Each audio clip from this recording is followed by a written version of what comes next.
Film की शुरुआत होती है फतेह सिंह नाम के एक स्पेशल एजेंट से, जो एक विशेष ऑपरेशन एजेंसी के लिए काम करता है। वह अपने मिशन पर जाने से पहले अपनी एजेंसी के बारे में बताता है।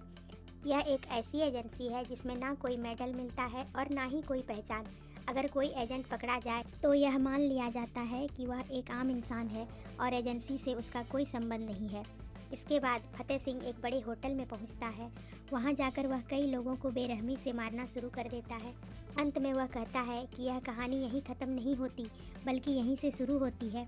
इसके बाद कहानी फ्लैशबैक में चली जाती है, जहां 1 महीने पहले का पंजाब के मोंगा गांव का दृश्य दिखाया जाता है। यहां पता चलता है कि फतेह सिंह ने एजेंसी को काफ़ी पहले छोड़ दिया था और अब वह गांव में रहता है।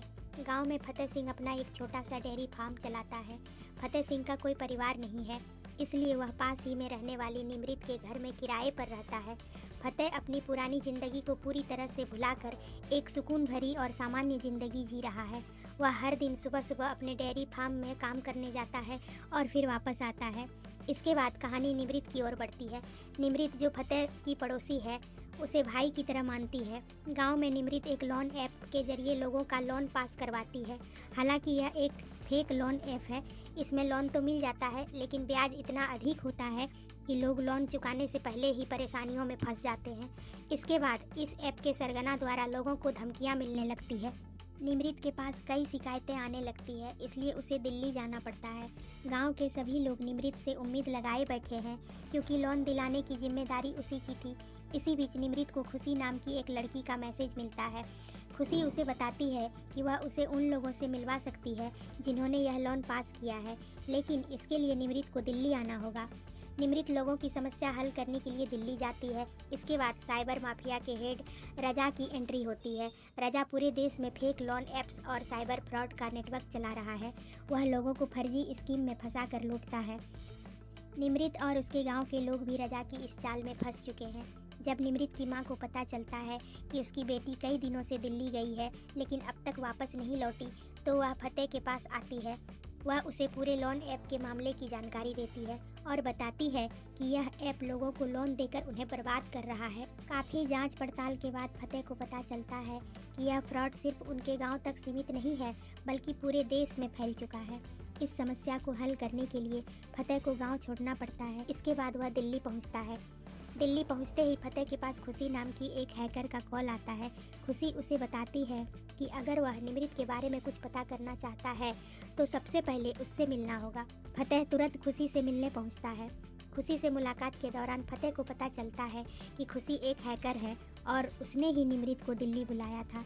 खुशी ने बताया कि वह इस साइबर फ्रॉड नेटवर्क का पर्दाफाश करना चाहती है और उसने रजा की साइबर माफिया को हैक भी कर लिया था।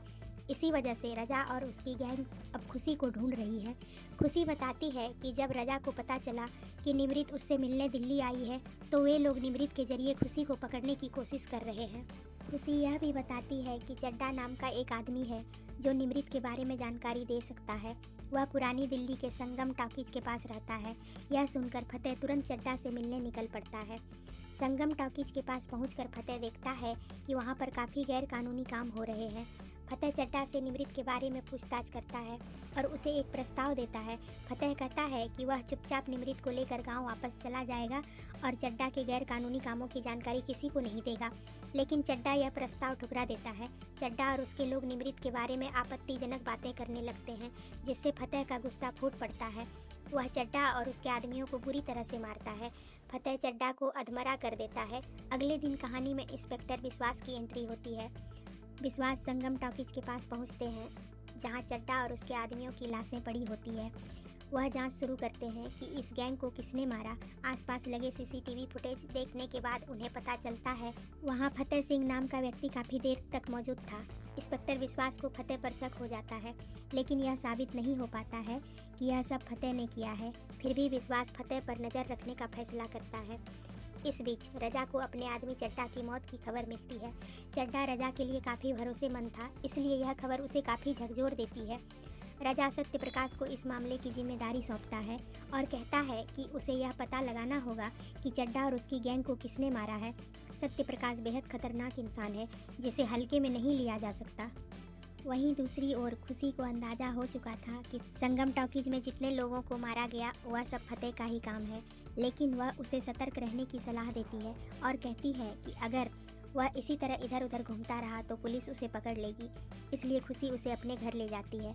खुशी अपने घर पर फतेह को साइबर माफिया के काम करने के तरीके समझाती है। वह बताती है कि यह लोग देश को अंदर ही अंदर कैसे खोखला कर रहे हैं और पूरी सिस्टम पर अपनी नज़रें बनाए रखते हैं। इसके बाद खुशी फतेह से उसकी पुरानी ज़िंदगी के बारे में पूछती है।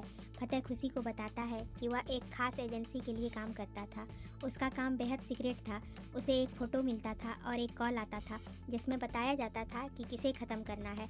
फतेह को यह भी नहीं पता था कि एजेंसी कौन चला रहा है और वह किसके लिए काम कर रहा है।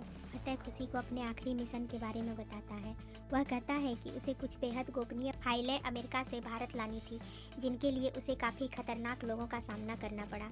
लेकिन इस मिशन के दौरान उसे एहसास हुआ कि इस काम में कोई सुकून नहीं है। इसी कारण उसने एजेंसी छोड़ दी और पंजाब के मोंगा गांव जाकर शांति से जीवन जीने लगा। फतेह आगे कहता है कि अब जब उसके गांव के लोग मुश्किल में हैं और उनकी ज़िंदगी सुकून से नहीं है, तब वह खुद भी चैन से नहीं रह सकता। उसे निमृत को बचाना होगा। इसके बाद खुशी फतेह को बताती है कि साइबर माफिया कैसे काम करता है। वह कहती है उनके पास हाईटेक हैकर्स की एक बहुत बड़ी टीम है जो पूरे देश के सिस्टम को अपने कब्जे में रखती है। खुशी बताती है कि उसने एक बार उनकी टीम को हैक कर लिया था और इसलिए अब माफिया उसके पीछे पड़ा हुआ है। फतेह को समझ में आ जाता है कि यह समस्या कितनी बड़ी और ख़तरनाक है। इसलिए वह अपनी पुरानी एजेंसी के बॉस से मिलने जाता है। वह बॉस को सत्य प्रकाश और साइबर माफिया के खतरे के बारे में बताता है। बॉस कहता है कि अगर इस माफिया को समय रहते नहीं रोका गया तो पूरे देश को तबाह कर देंगे। बॉस सत्य प्रकाश का पता भी फतेह को दे देता है। इसके बाद कहानी सत्य प्रकाश की ओर बढ़ती है। सत्य प्रकाश खुशी और फतेह को खोजने में लगा हुआ है ताकि मौका मिलते ही उन्हें मार सके। लेकिन इससे पहले कि वह अपनी योजना को अंजाम दे पाता, फतेह खुद सामने आकर कहता है, तू मुझे ही ढूंढ रहा था ना, तो मैं आ गया। फतेह सत्य प्रकाश से बातचीत शुरू करता है और उसे फ्लैशबैक में ले जाता है। वह बताता है कि बचपन में एक बच्चा अपने ही पिता को मार देता है। इसी तरह के अपराध करते करते वह छोटा क्रिमिनल बन जाता है और बड़ा होकर वही इंसान सत्य प्रकाश बन जाता है। फतेह बताता है कि यह कहानी सत्य प्रकाश की ही है। फतेह सत्य प्रकाश से कहता है, तुझे ख़त्म करना मेरे लिए मुश्किल नहीं है। मेरे लोग तुझे पल भर में मार सकते हैं, लेकिन मेरा असली मकसद तुझे नहीं बल्कि निमृत को ढूंढना और बचाना है। इस वजह से फतेह सत्य प्रकाश को जिंदा छोड़ देता है और वहाँ से जाने लगता है। बाहर निकलते वक्त फतेह ने सत्य प्रकाश के सारे आदमियों को ख़त्म कर दिया। यह सत्य प्रकाश के लिए बड़ा झटका था क्योंकि अब तक कोई उसके इतने करीब नहीं पहुँच पाया था। सत्य प्रकाश को यह भी पता था कि फतेह रजा के बारे में जानता है, इसलिए वह सारी बातें रजा को बताता है। हालांकि रजा फतेह को सामान्य इंसान समझ रहा था, लेकिन हकीकत में वह बेहद खतरनाक था। रजा फतेह को ख़त्म करने की योजना बनाने लगा। इसके बाद रजा के गुंडे खुशी को पकड़ लेते हैं। जब वे उसे ले जा रहे थे तभी फतेह की धमाकेदार एंट्री होती है। वह पहले से ही उनके घर पर मौजूद था। फतेह ने उन गुंडों को बेरहमी से मारना शुरू कर दिया और बहुत ही आसानी से उन्हें ख़त्म कर दिया। रजा ने एक बड़ी साजिश रचते हुए देश के सभी बैंक अकाउंट्स हैक कर लिए। लोगों के खाते से पैसे गायब होने लगे और हर कोई हैरान था कि यह सब कैसे हो रहा है। रजा के साइबर माफिया ने अमीर और गरीब सभी के बैंक बैलेंस को जीरो कर दिया। यहीं पर रजा ने एक और चाल चली। उसने आर्टिफिशियल इंटेलिजेंस की मदद से फतेह का क्लोन बनाया और एक डीप फेक वीडियो तैयार किया। इस वीडियो में दिखाया गया कि फतेह खुशी के साथ मिलकर देश के सभी बैंक अकाउंट्स हैक कर रहा है। यह वीडियो तेजी से वायरल हो गया, जिससे पुलिस भी फतेह के पीछे पड़ गई।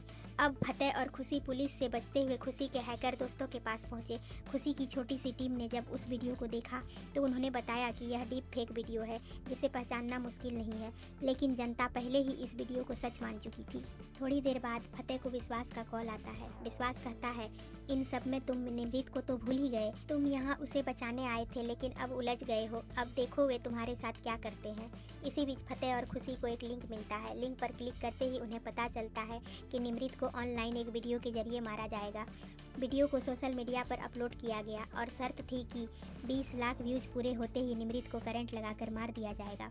खुशी की टीम ने आईपी एड्रेस को ट्रेस करने की कोशिश की, लेकिन वे नाकाम रहे। फतेह अपनी आंखों के सामने निमृत को मरता हुआ देखता है। यह देखकर फतेह टूट जाता है क्योंकि उसने निमृत की मां से वादा किया था कि वह उसे हर हाल में बचाएगा, लेकिन अब निमृत की मौत फतेह के लिए सबसे बड़ा झटका थी। अब फतेह को पूरी तरह समझ आ चुका है कि उसे क्या करना है। वह सबसे पहले इंस्पेक्टर विश्वास की बिल्डिंग में पहुंचता है। वहां पहुंचकर उसने विश्वास के आदमियों को बुरी तरह से हराया।